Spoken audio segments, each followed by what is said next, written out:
जाते हैं next 2 decades it means we are talking about the period between 1915 and 1917 international financial system पे depend कर गए थे बहुत सारे डेवलपिंग कंट्रीज फॉर लोन्स और इसके वजह से क्या हुआ कुछ एशियन एंड अफ्रीकन कंट्रीज जो है वो डेप्थ में भी चले गए थे। डेप्थ में क्यों चले गए थे? Hello friends, welcome to my YouTube channel Srishti's SST classes. हम लोग पढ़ रहे थे हिस्ट्री के chapter the making of global world के बारे में। प्रीवियस वीडियोस में हम लोगों ने देखा था कि किस तरीके से सेकेंड वर्ल्ड वॉर के बाद यानी कि 1939 से 1945 तक के सिचुएशन के बाद उसका क्या इम्पैक्ट रहा, आउटकम क्या निकल के आया और the early post war period में क्या क्या हुआ। ब्रिटेन वुड इंस्टीट्यूशंस के बारे में पढ़ा हम लोगों ने, Britain would twins, IMF and world bank के बारे में हम लोगों ने देखा। तो आज के इस वीडियो में ये हमारा लास्ट टॉपिक होने वाला है। So let's start the last topic of this chapter, decolonization and independence. So what is decolonization? Decolonization is the undoing of colonialism. What is decolonization? Decolonization is the undoing of colonialism. Decolonization वैसा process है यानी कि colonialism का just opposite, and it was the system of the situations after world war two. World war two के बाद ये चीज़ देखने को मिला कि जितने भी Asian and African colonised country थे, यूरोप के कॉलोनीज जो बनकर बैठे हुए थे, वो फ्रीली न्यूली इंडिपेंडेंट कंट्री बन जाते हैं, यानी कि वो लोग को आज़ादी मिल जाती है। एंड ओवर नेक्स्ट 2 डिकेड्स, अगले 20 साल तक में सारे एशियन एंड अफ्रीकन कंट्रीज़ जो हैं वो इंडिपेंडेंस गेन कर लेते हैं और डेवलपिंग कंट्रीज़ बन जाते हैं। Next 2 decades it means we are talking about the period between 1915 and 1917। Is it clear? But twist हर कहानी में है। इंडिपेंडेंस मिल जाता है फिर भी वो लोग उदास रहते हैं। उदास क्यों रहते हैं? क्योंकि पावर्टी का प्रॉब्लम रहता है, अनएम्प्लॉयमेंट का प्रॉब्लम रहता है, लैक ऑफ रिसोर्सेज के प्रॉब्लम्स रहते हैं।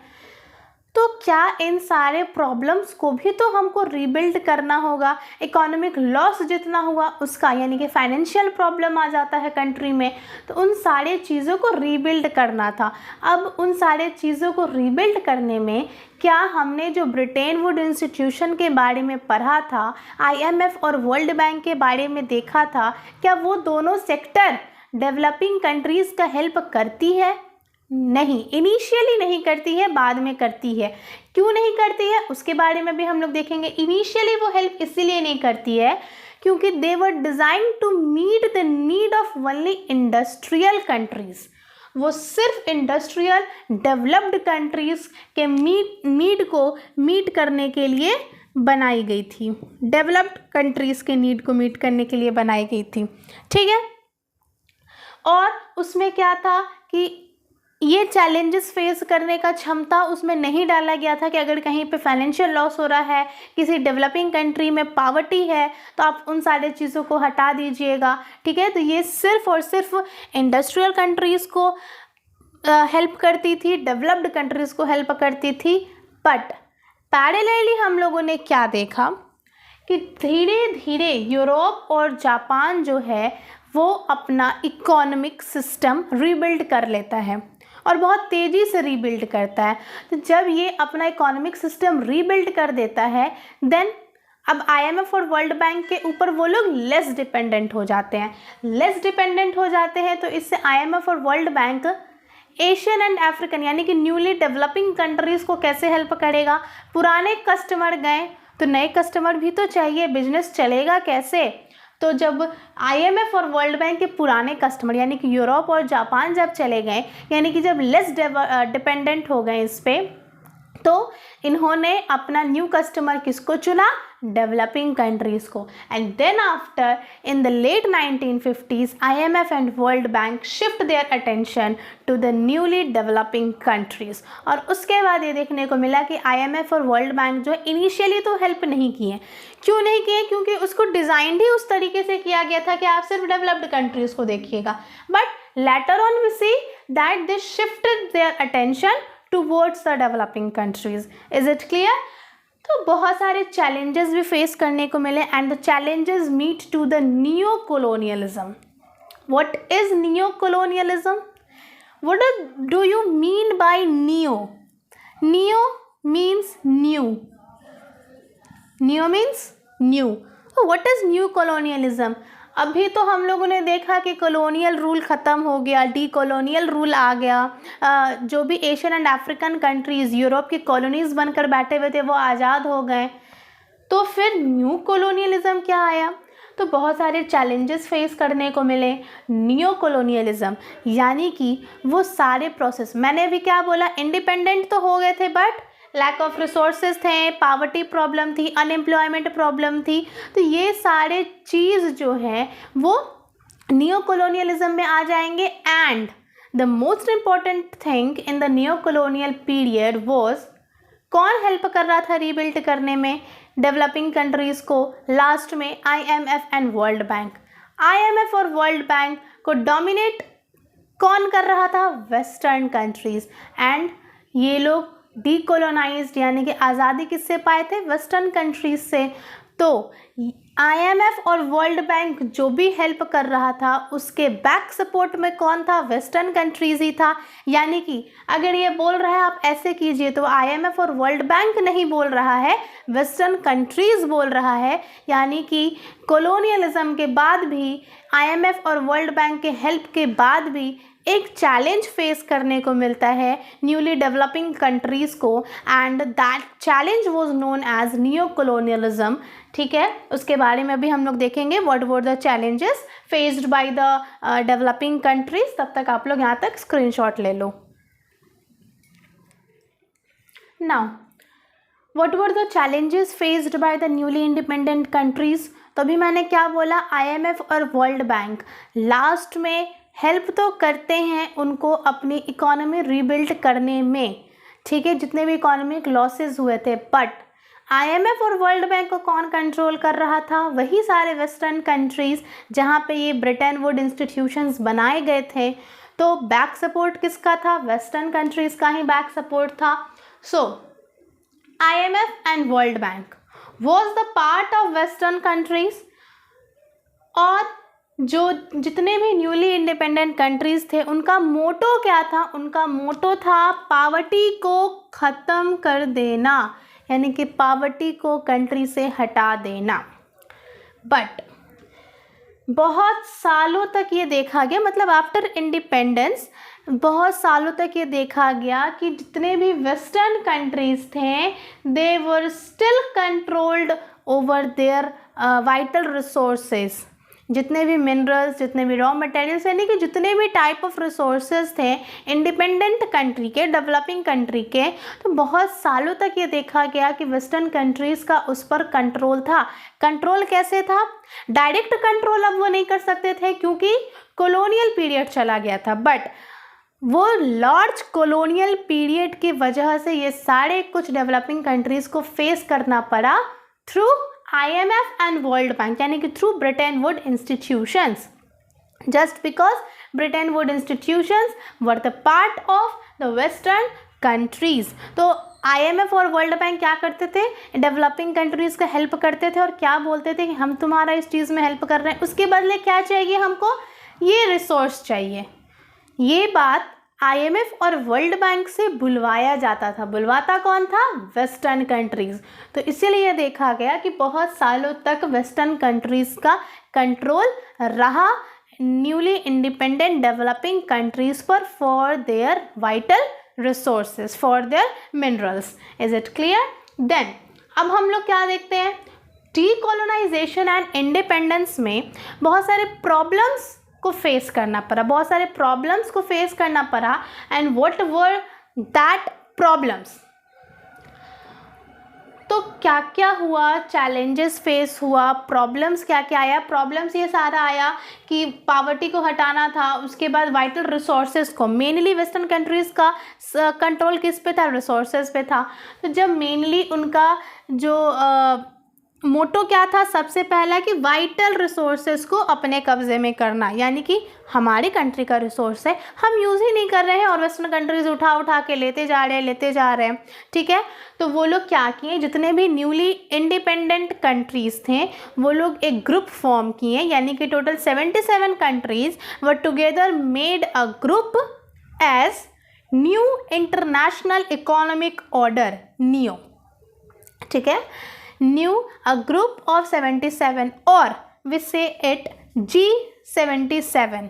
ये G77 यानी कि ग्रुप ऑफ 77 का लोगो बनाया गया, this is the logo of G77। और G77 इस यहाँ पे डिमांड होगा, इस डिमांड के साथ एक ऑर्गेनाइजेशन फॉर्म करते हैं, न्यू इंटरनेशनल इकोनॉमिक ऑर्डर। और इसमें उन लोगों का इस सिस्टम में डिमांड क्या रहता है कि जो रियल कंट्रोल है रिसोर्सेज का वो किसके पास रहना चाहिए, न्यूली इंडिपेंडेंट कंट्रीज़ के पास रहना चाहिए, क्योंकि वो वहाँ का नेचुरल रिसोर्सेज है तो वहाँ के लोग यूज़ करेंगे।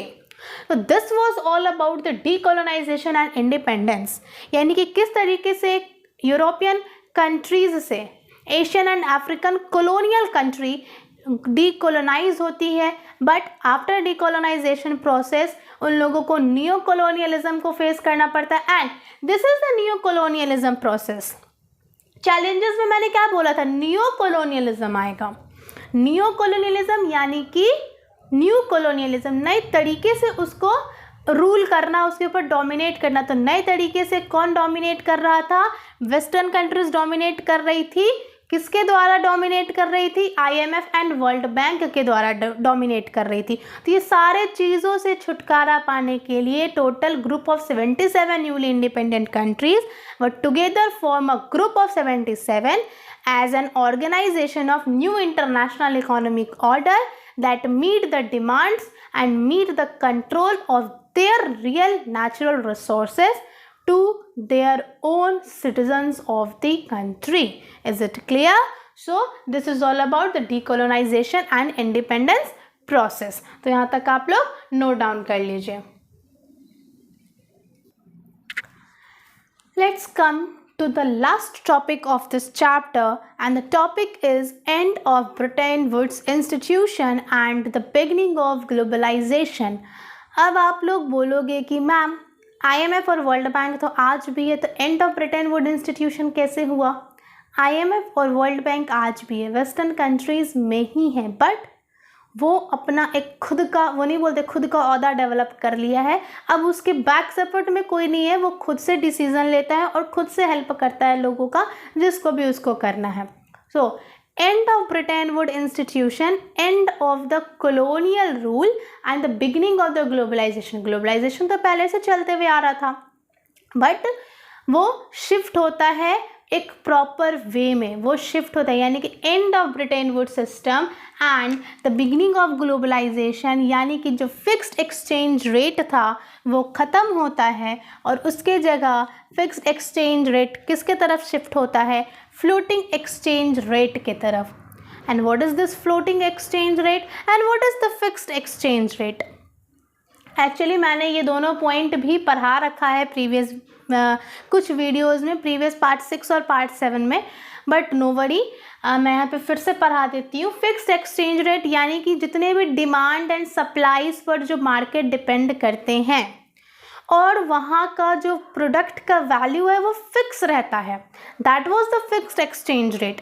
बट फ्लोटिंग एक्सचेंज रेट की डिमांड एंड सप्लाई पर मार्केट डिपेंड करता है, but value was not fixed, value fixed नहीं रहता है। एज फॉर एग्जांपल अगर हम बोलें कि एक $1 का मतलब 40 रुपीज़ होगा इन इंडियन रुपीज़।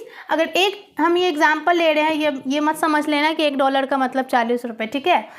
वैसे what is the value of $1 in Indian rupees, ये आप लोग मेरे कमेंट सेक्शन में कमेंट करोगे।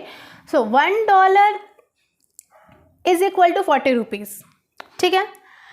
ये फिक्स था, फिक्स्ड एक्सचेंज रेट में जितने भी मार्केट इकोनॉमी, जितने भी डिमांड एंड सप्लाई मार्केट पे डिपेंड करते थे, तो प्रोडक्शन ज़्यादा हो प्रोडक्शन कम हो बट उस प्रोडक्ट का वैल्यू फिक्स ही रहेगा। तो उस चीज़ को शिफ्ट करवा दिया गया फ्लोटिंग एक्सचेंज रेट में। इट मीन्स कि वैल्यू फिक्स नहीं था। $1 का मतलब हमेशा 40 रुपये नहीं होता है, $1 का मतलब वैल्यू चेंज होते रहता है। Is it clear? Then what was the reason of shifting from fixed exchange rate to floating exchange rate? क्या रीज़न था, क्यों हुआ? क्योंकि 1960 में ये देखा गया कि जितने भी ओवरसीज ट्रेड थे उनका प्रोडक्शन कम हो रहा था बट वैल्यू एक फिक्स्ड वैल्यू पे था, जिसके वजह से वो US डॉलर के को हार्म हो रहा था। US का फाइनेंशियल सिस्टम वीक हो रहा था क्योंकि वहाँ पे प्रोडक्शन कम हो रहा था और वैल्यू इतना ज़्यादा था कि वहाँ के US फाइनेंशियल सिस्टम को वीक होना पड़ रहा था, उसके स्ट्रेंथ में कमी आ रही थी। और US डॉलर को क्या बताया था मैंने प्रीवियस वीडियो को याद कीजिए कि US dollar was known as the principal currency की तरह माना जाता था क्योंकि उसका वैल्यू फिक्स्ड था, बट अब नहीं माना जाता है। उसको US डॉलर को गोल्ड के वैल्यू से कंपेयर करके फिक्स करवाया गया था। अब उसका रिलेशन गोल्ड से नहीं है, ठीक है। पहले था after the end of Bretton Wood and the beginning of globalisation US का जो डॉलर है वो गोल्ड से रिलेट नहीं करवाया गया, उसको प्रिंसिपल करेंसी का ओहदा, प्रिंसिपल करेंसी का नाम नहीं दिया गया। जितने भी डेवलपिंग कंट्रीज थे वो इंटरनेशनल फाइनेंशियल सिस्टम के तरफ शिफ्ट हो गए for their loans. International financial system, ये पॉइंट यहाँ मिसिंग है बट आप लोगों को नोट्स में मिल जाएगा, ठीक है। और नोट्स मैं हर वीडियो के डिस्क्रिप्शन बॉक्स में डाल देती हूँ, तो इस वीडियो के डिस्क्रिप्शन बॉक्स में भी आप लोगों को मिल जाएगा। इंटरनेशनल फाइनेंशियल सिस्टम पे डिपेंड कर गए थे बहुत सारे डेवलपिंग कंट्रीज़ फॉर लोन्स, और इसके वजह से क्या हुआ, कुछ एशियन एंड अफ्रीकन कंट्रीज़ जो है वो डेप्थ में भी चले गए थे। डेप्थ में क्यों चले गए थे? क्योंकि प्राइस फिक्स नहीं था। अब कुछ भी हो रहा है, प्रोडक्शन कम हो रहा है प्राइस ये है, प्रोडक्शन ज़्यादा हो रहा है प्राइस ये है सॉरी। तो उनको प्रॉब्लम क्या फेस करना पड़ा? डेप्टनेस का प्रॉब्लम फेस करना पड़ा। कौन कौन? जितने भी डेवलपिंग कंट्रीज़ जो लोन्स के लिए इंटरनेशनल फाइनेंशियल सिस्टम पर डिपेंड हो चुके थे। देन आफ्टर जितने भी इंडस्ट्रियल वर्ल्ड थे, ठीक है। अब डेवलपिंग कंट्रीज़ धीरे धीरे डेवलप हो रहे हैं। जितने भी इंडस्ट्रियल वर्ल्ड थे वहाँ पे क्या देखने को मिला? अनएम्प्लॉयमेंट राइज होने को मिला। अनएम्प्लॉयमेंट राइज हो रहा था, अनएम्प्लॉयमेंट बढ़ रहा था। अब मल्टीनेशनल कंपनीज़ जो आई कंट्रीज़ में, तो मल्टीनेशनल कंपनीज़ शॉर्ट फॉर्म में मैंने लिखा है MNCs, खैर ये आप कॉमन है, ये आप लोग सब कोई जानते ही होंगे। MNCs जो है वो प्रोडक्शन अपना शिफ्ट कर रही थी टूवर्ड्स लो वेज एशियन कंट्रीज़।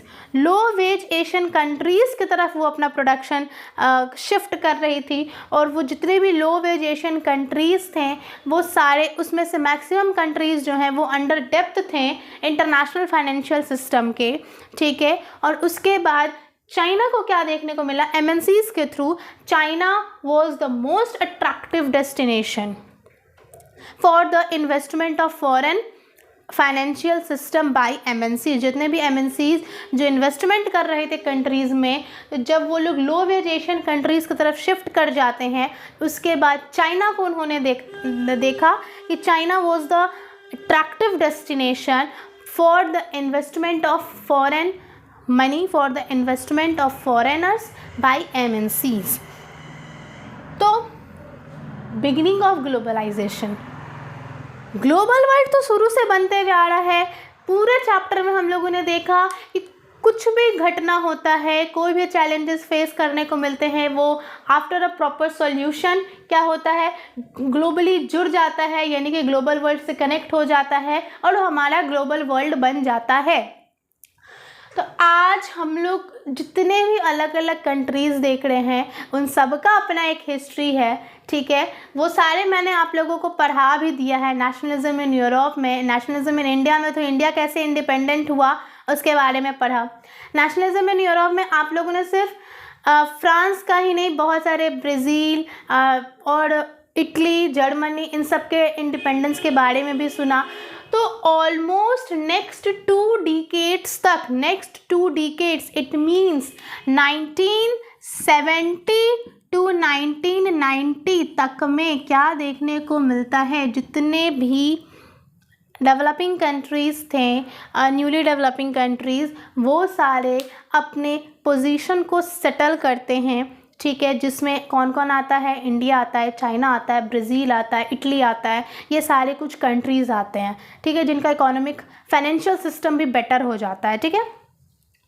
तो ब्रिटेन वुड इंस्टीट्यूशन आज भी है, but and of Bretton would it means कि उनके बैक सपोर्ट में अब वेस्टर्न कंट्रीज़ नहीं है, क्योंकि उनके बैक सपोर्ट में वेस्टर्न कंट्रीज़ थी तो हम लोगों को न्यू कॉलोनियलिज्म वाले प्रॉब्लम को फेस करना पड़ा था। Is it clear?